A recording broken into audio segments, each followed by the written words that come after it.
Hey there guys, it's Attack on Samurai, and here is another Wi-Fi battle for you guys. This is Wi-Fi battle number 63, and this is against Gameplay400.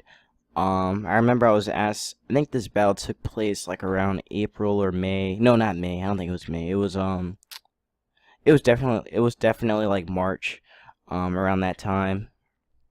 So I was looking for battles and stuff. Again, still using my Hoopa team. And I think it was at, I think I already said it already, but it was at a Hated Maiden stream. So again, I was looking for battles and he showed up. So yeah, so he has a pretty interesting team. He's got Slowbro, Fortress, Garchomp, Galvantula, I think that's a Mega Charizard X, and Nidoking. So yeah, so basically like his whole team is just like lower my speed, lower speed on Mons, and then just set up hazards and such. So yeah. Again, I don't remember this battle that well, so bear with me, and yeah, let's get into it. So probably like I always do, I probably start off with Azelf. Yeah, I did start off with Azelf. So I start off with Azelf to get my hazards up and stuff. He starts off with King Gray, his Nidoking. So what he's gonna do is that he's gonna switch out. He doesn't want to take a Psychic type move. He's gonna go into a Slowbro to take the Psychic type move as I go for Stealth Rocks. So pretty good that I got my Stealth Rocks up right there. His only hazard removal is Fortress as well. So. And that gets pressured by Azelf since Azelf has a flamethrower. So I'm going to get the U-turn off, get some chip damage on Slowbro as I bring in Genie, my Thundurus. He goes for a substitute right here when I was like, what? I remember. I was like, what? Substitute Slowking? Slowbro, that's actually pretty cool. I guess you could like run a sub Calm Mind set with Slowbro. It'll be kind of weird though. But yeah, so I'm going to go into Mega Blunder and I'm going to try and toxic this thing as he goes for a Scald on the switch in. So he gets the Scald off. Scald does decent damage, but he gets a burn right there, which that burn kind of mattered. But Mega Blunder has heal bill, so I don't have to worry about that too much. So I land the toxic off on my Slowbro, on the Slowbro, as he goes for Slack off right here. I guess it's an okay play on his part. Kind of weird to go for Slack off so early in the game, but still Slowbro was toxic, so that put one of his walls on a timer, so that's what I wanted to do. So I'm going to switch on my Mega Blunder, because I want to save the Regenerator for later, as I bring in Thundurus again. He goes Scald again, and I believe he got the burn again too, if I remember. No, he didn't get the burn again, so pretty much his only switch in at that point would have to be his Fortress, so I believe I think it was Fortress. Oh no, I forgot, he's got that, so I think I went either Focus Blast or Dark Pulse. Okay, so I went for the Dark Pulse. That actually makes more sense, because he didn't really have a resistance to Dark types anyway, so I went for that Dark Pulse. I switched out because usually most Nidokings are Choice Scarf, so I decided to go into a Diggersby. He actually goes for a Stone Edge right here, and I was just like, what? That was kind of weird they went for the Stone Edge, but he's gonna switch, and that pretty much confirmed that he was a Choice Scarf one. Just gonna go into Slowbro. Slowbro's gonna take some Stealth Rock damage too. As I go for a knockoff right here on the switch in, and knockoff just knocks out his Slowbro. So Slowbro's gone. Definitely a huge wall gone out the way. So he was running a Citrus Berry, so maybe he was maybe he was like sub Belly Drum or something. That would be cool. That actually would be kind of cool if he was that, but that wouldn't make sense because of how much Scald had done. So he didn't get the knockoff on the switch in as he brings in Fortress. So I knock off his lefties as he goes for a Rapid Spin to get rid of my Stealth Rocks. So good play on his part for doing that.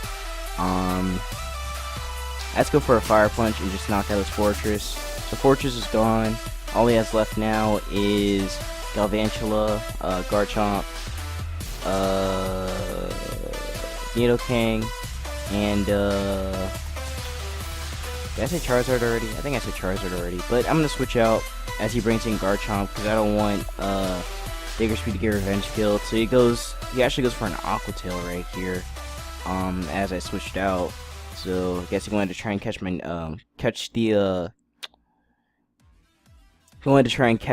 digger speed, but I guess you go for an earthquake, and earthquake is going to one-shot my hentai, which is fine. I kind of had to sack it right there, because I mean hentai really couldn't do anything else with the rest of his team, so I felt like that was the best play for me. Just going for a Dragon Claw. Dragon Claw is going to do a huge amount. Not going to bring me to the Sash though. I get my South Rocks up, and he can't remove hazards anymore. Just going for a Dragon Claw again. That's going to knock out my Az up, which is fine.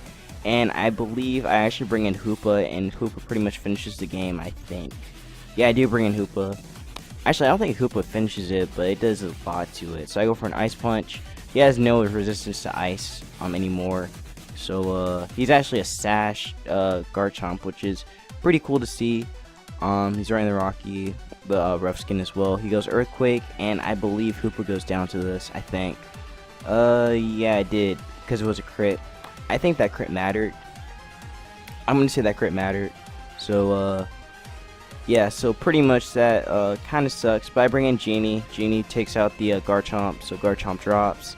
Now all he has left is again Charizard, Nidoking, and Galvantula, which Galvantula really can't do anything since its Sash is gone and such and such. So I'm gonna switch out. Gonna go into Mega Blunder since I'm still Mega Blunder isn't Fairy type yet. So he's gonna go for a Poison Jab. So he was running a mix. I mean, he was running a physical Nidoking, which again is something you don't really see that often, but still really cool that he was running that. So he's gonna go for Poison Jab, and pretty much I kind of had to sack my Oddmore right there. So I'm gonna bring in Diggersby as and just go for an Earthquake. Just go for a Quick Attack, because at that range I pretty much would have knocked out his Nidoking. So Nidoking drops. Now I believe he just goes. He goes Charizard right here. Charizard's gonna take about half from the Stealth Rocks. He's gonna get the Mega off, and he is a Charizard X. So I believe I just either went Earthquake. I mean, I think I went Quick Attack or Earthquake. I'm pretty sure it was Quick Attack anyway. No, he goes for the Earthquake of his own, and that knocks out my Diggersby, which is fine. Because again, pretty much Thundurus would have wins at this point. So yes, I bring in Thundurus. I go for a Dark Pulse, and I think I flinch him right here. No, that was just a crit. I think that crit mattered. I may have to calc that later. I don't know. I don't think that crit mattered. But it probably did though.